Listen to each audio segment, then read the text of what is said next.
Hi, in this video I am going to show you one of the Brushmarker Pro markers colour palettes, Basic Colours. This palette contains a very wide range of colours, which allows to create multiple new shades using a blender or just water.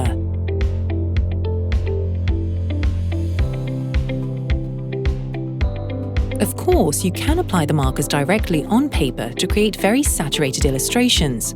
The markers also work great for calligraphy and hand lettering. Now I'm going to show you a simple and effective method for an illustration. I put a decorative tape on the paper. It can be easily removed. These areas will not be covered.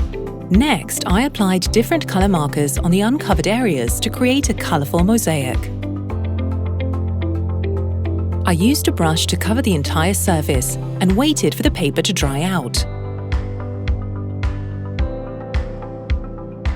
I carefully removed pieces of tape, and the end result is a colourful illustration resembling a stained glass.